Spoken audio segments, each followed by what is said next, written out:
ॐ श्री परमात्मने नमः। अथ तृतीयोऽध्यायः। अर्जुन उवाच जायसी चेत् कर्मणस्ते मता बुद्धिर्जनार्दन तत्किं कर्मणि घोरे मां नियोजयसि केशव। व्यामिश्रेणेव वाक्येन बुद्धिं मोहयसीव मे। तदेकं वद निश्चित्य येन श्रेयोऽहमाप्नुयाम्। श्रीभगवानुवाच लोकेऽस्मिन् द्विधा निष्ठा पुरा प्रोक्ता मया नघ। ज्ञानयोगेन साङ्ख्यानां कर्मयोगेन योगिनाम्। न कर्मणामनारम्भात् नैष्कर्म्यं पुरुषोऽश्नुते। न च सन्न्यसनादेव सिद्धिं समधिगच्छति। न हि कश्चित् क्षणमपि जातु तिष्ठत्य कर्मकृत्। कार्यते ह्यावशः कर्म सर्वप्रकृतिजैर्गुणैः। कर्मेन्द्रियाणि संयम्य य आस्ते मनसा स्मरन्। इन्द्रियार्थान् विमूढात्मा मिथ्याचारस्य उच्यते। यस्त्विन्द्रियाणि मनसा नियम्यारभते अर्जुन। कर्मेन्द्रियैः कर्मयोगमसक्तः स विशिष्यते। नियतं कुरु कर्म त्वं कर्मजायो ह्यकर्मणः। शरीरयात्रापि च तेन प्रसिद्धेद कर्मणः। यज्ञार्थात् कर्मणोऽन्यत्र लोकोऽयं कर्मबन्धनः। तदर्थं कर्म कौन्तेय मुक्तसङ्गः समाचर। सह यज्ञा प्रजा सृष्ट्वा पुरोवाच प्रजापति। अनेन प्रसविष्यध्व मेषवोस्त्विष्टकामधुक्। देवान् भावयतानेन ते देवा भावयन्तु वः। परस्परं भावयन्तः श्रेयः परमवाप्स्यत। इष्टान् भोगान्यो देवा दास्यन्ते यज्ञभाविताः। तैर्दत्तान् प्रदायैभ्यो यो भुङ्क्तिस्तेन एव सः। यज्ञशिष्टाशिनः सन्तो मुच्यन्ते सर्वकिल्बिषैः। भुज्यते ते त्वघं पापा ये पचन्त्यात्मकारणात्। अन्नाद् भवन्ति भूतानि प्रजन्यात् अन्नसम्भवः। यज्ञाद् भवति प्रजन्यो यज्ञकर्मसमुद्भवः। कर्म ब्रह्मोद्भवं विद्धि ब्रह्माक्षरसमुद्भवम्। तस्मात् सर्वगतं ब्रह्म नित्यं यज्ञे प्रतिष्ठितम् एवं प्रवर्तितं चक्रम् नानुवर्तयति हयः अघायुरिन्द्रियारामो मोघं पार्थ स जीवति यस्त्वात्मरतिरेव स्यात् आत्मतृप्तस्य मानवः आत्मनेव च सन्तुष्टः तस्य कार्यं न विद्यते नैव तस्य कृतेनार्थो नाकृतेनेह कश्चन न चास्य सर्वभूतेषु कश्चिदर्थव्यपाश्रयः तस्मात् सक्तः सततं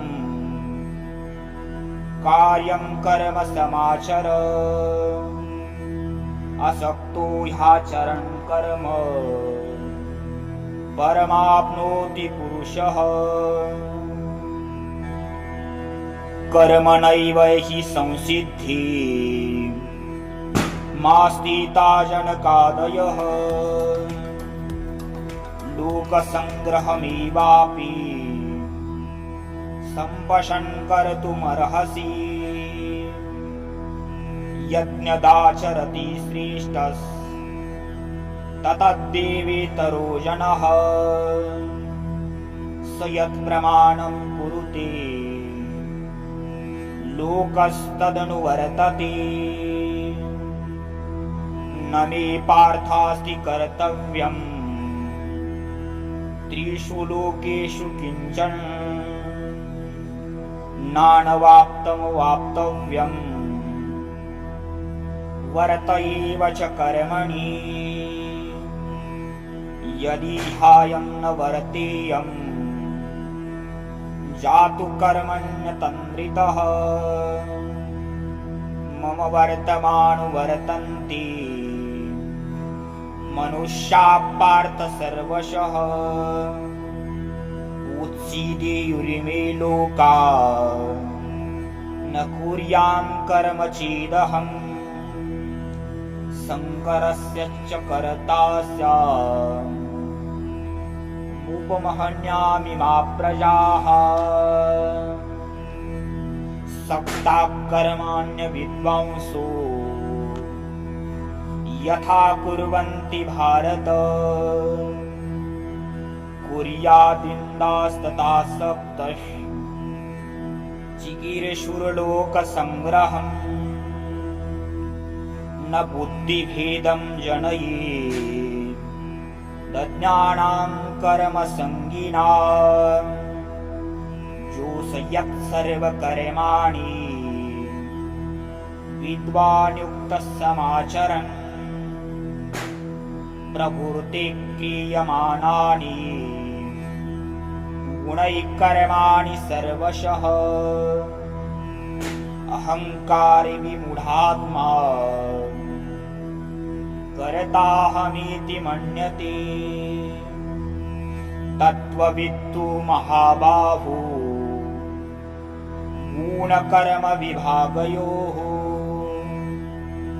गुणागुणेषु वर्तन्त इति मत्वा न सज्जते प्रकृतिर्गुणसम्मूढाः सज्जन्ते गुणकर्मसु तान् कृष्णो विदो मन्दान् कृष्णभिन्न विचालयेत् मयि सर्वाणि कर्माणि सन्न्यस्याध्यात्मचेतसा निराशी निर्ममो भूत्वा युध्यस्व विगतज्वरः इमे मत्मिदं नित्यम् अनुतिष्ठन्ति मानवाः श्रद्धावन्तो न सूयन्तो मुच्यन्ते तेऽपि कर्मभिः ये त्वेतदभ्यसूयन्तो नानुतिष्ठन्ति मे मतम् सर्वज्ञानविमूढांस्तान् विद्धि नष्टान् चेतसः सदृशं चेष्टते स्वस्यात् प्रकृतिर्ज्ञानवानपि प्रकृतिं यान्ति भूतानि निग्रहः किं करिष्यति इन्द्रियस्येन्द्रियस्यार्थे रागद्वेषौ व्यवस्थितौ तयोर्नवशमागच्छेत् तौ ह्यस्य परिपन्थिनौ श्रेयान् स्वधर्मो विगुणः परधर्मात् स्वनुष्ठितात् स्वधर्मे निधनं श्रेयः परधर्मो भयावहः अर्जुन उवाच अथ केन प्रयुक्तोऽयं पापं चरति पुरुषः अन्निच्छन्नपि व्राष्टेय बलादेव नियोजितः श्रीभगवानुवाच काम एष क्रोध एष रजोगुणसमुद्भवः महाशनो महापाप्मा विद्धेनमिह वैरिणम् धूमेनाविर्यते वह्निर् यथादर्शो मलेन च यथोल्बेनावृतो गर्भस् तथा तेनेदमावृतम् आवृतं ज्ञानमेतेन ज्ञानिनो नित्यवैरिणा कामरूपेण कौन्तेय दुष्पुरेणानलेन च इन्द्रियाणि मनोबुद्धिर् स्याधिष्ठानमुच्यते एतैर्विमोह्यतेक्ष ज्ञानमावृत्य देहिनम् तस्मात् त्वमिन्द्रियाण्यादौ नियम्य भरतर्षभ पाप्मानं प्रजह्यूनम् ज्ञानविज्ञाननाशनम् इन्द्रियाणि परण्याहुरी निन्द्रियः परमं मनः मनस्सस्तु परा बुद्धिर् यो बुद्धि परतस्तु सः एवं बुद्धि परं बुद्ध्वा संस्तभ्यात्मानमात्मना जहि शत्रुं महाबाहु कामरूपं दुरासदम् हरि ओं तत्सदिति श्रीमद्भगवद्गीता उपनिषत्सु ब्रह्मविद्यायां योगशास्त्रे श्रीकृष्ण अर्जुन संवादे कर्मयोगो नाम तृतीयोऽध्यायः। पुण्डलीकवरदारि विठ्ठल श्री ज्ञानदेव तुकाराम पंढरीनाथ भगवान की जय। माऊली ज्ञानेश्वर महाराज की जय। जगद्गुरु तुकाराम महाराज की जय। समर्थ सद्गुरु श्री गजानन महाराज की जय। सद्गुरु जोग महाराज की जय। जय।